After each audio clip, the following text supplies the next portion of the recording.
नमस्ते। Virtual school नेपालको online सिकाइमा सम्पूर्ण विद्यार्थी भाइ बहिनीहरूलाई स्वागत छ।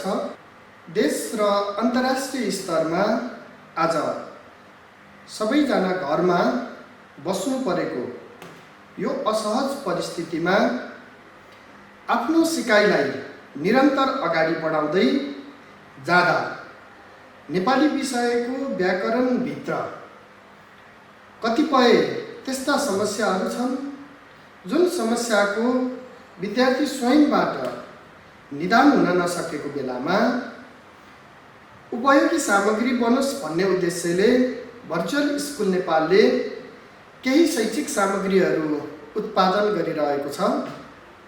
निश्चय पनि यस्ता शैक्षिक सामग्रीको अध्ययन पछाडि विद्यार्थी भाइ बहिनीहरूलाई विषयवस्तुको गहिराइमा पुगेर बुझ्न सहज र सरल हुनेछ भन्ने अपेक्षा राखेको छु।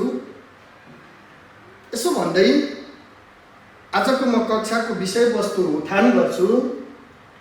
त्यो विषयवस्तु रहेको छ नेपाली अक्षर संरचना। नेपाली भाषामा प्रयोग हुने अक्षरहरूको संरचना, अथवा यसलाई अझ स्पष्टसँग भन्नुपर्दा कुनै पनि शब्दमा कतिवटा अक्षर छ, त्यसको बनोट कसरी रहेको छ र त्यसपछि त्यसको सङ्ख्या कसरी पहिचान गर्ने त, यो कक्षा 11 र सोभन्दा माथिल्लो कक्षाका विद्यार्थीहरूको लागि विभिन्न परीक्षाहरूमा सोधिने भएकाले यसको जानकारी र ज्ञान लिनु नितान्त आवश्यक छ। त सवाल के हो त भन्दा अक्षर केलाई भनिन्छ भन्ने विषय पनि मैले अघिल्लो कक्षामा अघिल्लो भिडियोको माध्यमबाट प्रस्तुत गरिसकेको छु। त्यो बुझिसकेपछि अब दोस्रो कुरा बुझ्नुपर्ने हुन्छ संरचना केलाई भनिन्छ अथवा बनोट। बनोट कसरी भएको हुन्छ भन्दा सबैभन्दा पहिलो कुरा त के पनि फेरि म यहाँ स्मरण गराउन चाहन्छु, सम्झाउन चाहन्छु भने अक्षर केलाई भनिन्छ त भन्दा छोटोमा भन्ने हो भने एक वा एक भन्दा बढी वर्ण मिलेर बनेको समान ध्वनिको प्रतिनिधित्व गर्ने भाषिक एकाइ अक्षर हो। यसो भन्दै जाँदा सम्झिनु पर्ने कुरा के हो त भन्दा स्वर वर्ण चाहिँ आफै पनि के हो, अक्षर पनि हो। तर व्यञ्जन वर्णमा कुन वर्ण, स्वर वर्ण लागेर मात्रै के भन्छ, अक्षर बन्छ। यसको तात्पर्य के हो त भन्दा स्वर वर्णले वर्णको भूमिका पनि निर्वाह गर्न सक्यो र केही वर्ण परिवेश र परिस्थिति अनुसार अक्षर पनि हुन सक्यो। तर व्यञ्जन वर्ण चाहिँ आफैमा अक्षरको भूमिका निर्वाह गर्न सक्दैन। यो वर्ण मात्रै हुन्छ। कति बेला यसले अक्षरको भूमिका निर्वाह गर्न सक्छ, जति बेला स्वर वर्ण जोडिन्छ त्यति बेला मात्रै अक्षरको भूमिका निर्वाह गर्न सक्छ। यस आधारमा नेपाली भाषामा प्रयोग हुने अक्षरहरूलाई कस्तो संरचनामा देखाउन सकिन्छ त भन्दा एक नम्बरमा स्वर वर्ण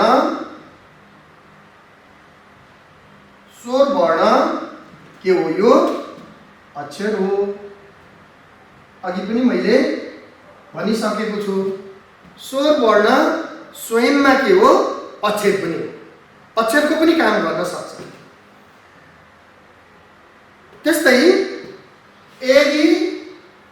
यदि स्वर वर्ण र व्यञ्जन वर्ण आउँछ भने पनि यो के हो, अक्षर मात्र हो। स्वर वर्ण त आफैमा अक्षर हो, अझ यसलाई स्पष्ट रूपमा भन्नुपर्दा एउटा अक्षर हो। स्वर वर्णसँग फेरि व्यञ्जन वर्ण मिसियो भने पनि एउटा मात्रै अक्षर हो, एउटा मात्र अक्षरको रूपमा यसले काम गर्ने गर्दछ। त यस्तै गरेर के हुन्छ भनेदेखि 3 नम्बरमा व्यञ्जन वर्ण जोड स्वर वर्ण भयो भने के हुन्छ भन्दा यहाँ व्यञ्जन वर्ण आएको छ एउटा, तर स्वर वर्ण यहाँ नजिक एउटा मात्रै आएको छ। यी प्रत्येकमा स्वर वर्ण एउटा मात्रै आएका छन्। त्यसैले यो पनि के हुन्छ अक्षरको रूप धारण गर्छ र संख्याको हिसाबले भन्नु पर्यो भने पनि एक अक्षर मात्रै बन्न पुग्छ। जस्तै उदाहरण दिनु हो भनेदेखि यसमा के दिन सक्यो, अ आ दिन सक्यो। यस्तै थुप्रा उदाहरणहरू छन्। यसमा स्वर वर्ण अगाडि र व्यञ्जन वर्ण पछाडिको उदाहरण दिनु पर्यो भनेदेखि जस्तै मानिलियौँ 8 दिन पनि सक्यो। याद गर्नुपर्छ है, यहाँ याद गर्नुपर्ने कुरा चाहिँ के छ भनेदेखि यो व्याकरणको शीर्षक सुरु गर्नुभन्दा अगाडि भाषा पढ्दै जाँदाखेरि एउटा कथ्य भाषा हुन्छ, यसलाई के पनि भनिन्छ औच्चार्य पनि भनिन्छ, औच्चार्य भाषा हुन्छ र अर्को लेख्य भाषा हुन्छ। लेख्य रूपमा चाहिँ 8 पुरा लेखिन्छ, तर उच्चारण गर्दाखेरि 8 भन्दाखेरि यो ठमा पुरा उच्चारण हुँदैन, आदि उच्चारण मात्रै हुन्छ अथवा हलन्त चिन्ह लाग्छ। यसको तात्पर्य के हो, यो व्यञ्जन वर्ण मात्रै हो। यसैले यो 8 आयो भने पनि के भयो भन्दा एक अक्षर मात्रै जन्मियो। अब तेस्रोमा आयो, अगाडि व्यञ्जन वर्ण आयो, पछाडि स्वर वर्ण आयो, एउटा अक्षरको रूप त धारण गर्यो। जस्तै मानिलियौँ क ख इस क ख ग घ ङ, यिनीहरू चाहिँ के भए एक अक्षर मात्रै भयो। सम्झिनु पर्ने कुरा के हो, व्यञ्जन वर्णमा स्वर वर्ण मिसिएको छ। यो हामीले अक्षर संरचना पढ्दाखेरि पढिसकेका छौँ। जस्तै उदाहरणको लागि यो कमा यो अ मिलेको छ, त्यसैले यो एउटा मात्रै अक्षरको रूप धारण गर्यो। त्यस्तै 4 नम्बरमा गएर हेर्ने हो भने व्यञ्जन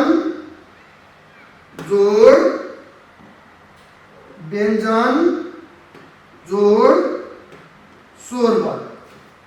अब फेरि यहाँ चाहिँ पनि सम्झिनु पर्ने कुरा है, सम्झाउनु पर्ने कुरा के हो भने व्यञ्जन वर्ण जतिवटा पनि आउन सक्छन्, व्यञ्जन वर्ण आफैमा अक्षर होइनन्। जब स्वर वर्ण आउँछ भनेदेखि व्यञ्जन वर्णसँग जोडिएर त्यति बेला मात्रै अक्षरको रूप लिन सक्छ। यस्तो स्थिति भयो भने पनि के भन्छ, अक्षर त बन्छ र अक्षर पनि कतिवटा बन्छ, एउटा मात्रै बन्छ। जस्तै उदाहरणको लागि क्या के भयो, क य आ। यो के हो, यो क भनेको व्यञ्जन वर्ण, यो य भनेको पनि व्यञ्जन वर्ण र आ भनेको पनि के भयो स्वर वर्ण भयो। यसरी व्यञ्जन वर्णमा स्वर वर्ण मिल्यो भने पनि एक अक्षर बन्छ। यहाँ मैले कोष्ठमा सङ्केत गरेको चाहिँ के हो त भन्दा संख्या हो, अक्षर संख्या हो। अब 5औं नम्बरमा गएर फेरि व्यञ्जन जोड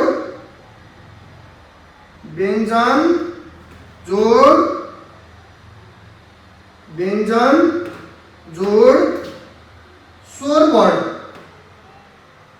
फेरि अब यो प्रश्न गरौँ र एकचोटि बुझौँ त, यो कति अक्षर हो, अक्षर हो कि होइन?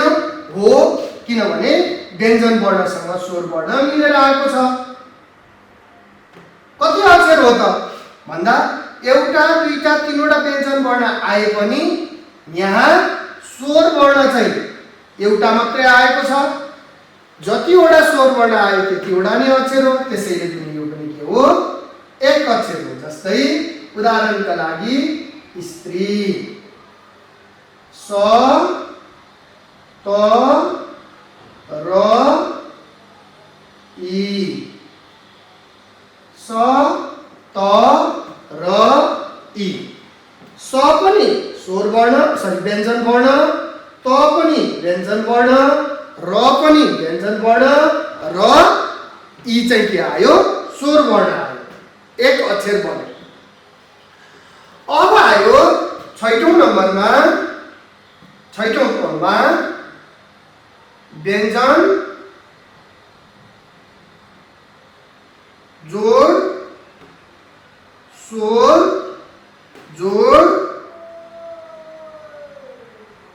व्यञ्जन वर्ण। कतिवटा अक्षर हुन्छ कि हुँदैन? हुन्छ। कसरी अक्षर हुन्छ? किनकि स्वर वर्ण आएको छ। व्यञ्जन वर्ण मात्रै आएको भए त अक्षरै हुँदैन थियो। स्वर वर्ण आएको छ, अक्षर भयो। कति अक्षर भयो त? अथवा अक्षर भयो। कति अक्षर भयो त? एक मात्रै अक्षर भयो। किन एक मात्रै अक्षर आयो? एउटा मात्रै स्वर वर्ण आएको छ। जस्तै उदाहरणका लागि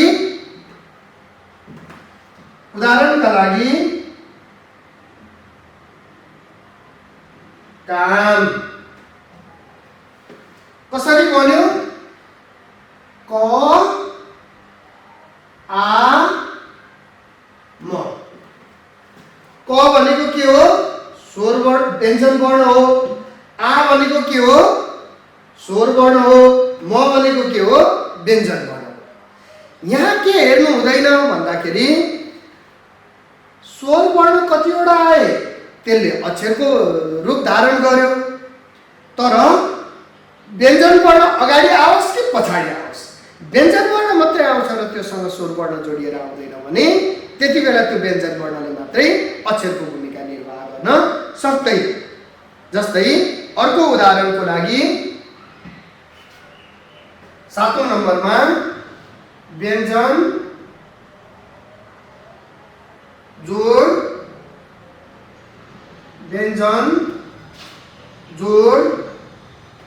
स्वर जोड व्यञ्जन।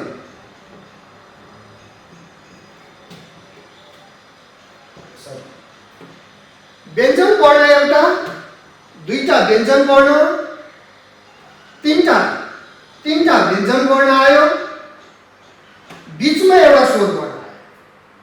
अक्षर भयो कि भएन? व्यञ्जन वर्ण मात्रै होइन, के पनि आएको छ? स्वर वर्ण पनि आएको छ। स्वर वर्ण आएको कारणले के भयो? अक्षर बन्यो। कतिवटा अक्षर बन्यो?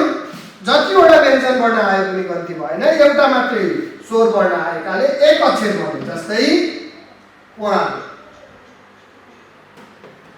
कसरी बन्यो? प व आ ल वा। कतिवटा? एउटा व्यञ्जन वर्ण, दुईटा व्यञ्जन वर्ण, बीचमा स्वर वर्ण र अन्तिममा के आयो? व्यञ्जन वर्ण आयो। यसरी अक्षर संरचना गर्दा व्यञ्जन वर्ण अगाडि पनि आउन सक्छ, पछाडि पनि आउन सक्छ। स्वर वर्ण अगाडि पनि आउन सक्छ, पछाडि पनि आउन सक्छ। तर कथ्य अथवा औपचारिक भाषालाई आधार बनाएर अक्षर संरचना छुट्याइन्छ। लेख्य भाषालाई आधार बनाएर अक्षर संरचना छुट्याइन्न। केलाई? कथ्य उच्चार्य अथवा मानव बोलीलाई आधार बनाएर अक्षर संरचना छुट्याइने भएकाले त्यो उच्चारण गर्दाखेरि कस्तो उच्चारित भएको छ? किनभने म यो सँगसँगै यो सिकाइसकेपछि शब्दमा कसरी अक्षर संरचना छुट्याउने भन्ने नियम सिकाउन गइरहेको छु, नियम सिकाउँदैछु। यस आधारमा कथ्य भाषालाई मात्रै आधार बनाएर अक्षर संरचना छुट्याइन्छ। अक्षर संरचना छुट्याउँदा यदि स्वर वर्ण आउँछ भनेदेखि त्यो अक्षर हो गन्ती गर्ने। त्यो स्वर वर्ण अगाडि पनि आउन सक्छ, बीचमा पनि आउन सक्छ, पछाडि पनि आउन सक्छ। तर एक भन्दा बढी व्यञ्जन वर्ण आयो भने त्यो व्यञ्जन वर्णले मात्रै अक्षरको भूमिका निर्वाह गर्न सक्दैन, संरचना चाहिँ बनाउनु पर्ने हुन्छ, संख्यात्मक आधारमा गन्ती गर्न मिल्दैन। यसरी विद्यार्थी भाइ बहिनीहरूलाई अक्षर संरचना पहिचान गर्न सजिलो बन्नेछ भन्ने अपेक्षा गरेको छु। धन्यवाद। भाइ बहिनीहरूलाई उपयुक्त लाग्यो भनेदेखि यो शिक्षण सामग्री आफ्ना साथीहरूलाई पनि अध्ययनका निमित्त साटिदिनु हुन, पठाइदिनु हुन र हेर्न अभिप्रेरित गर्नका लागि अनुरोध गर्दछु। धन्यवाद।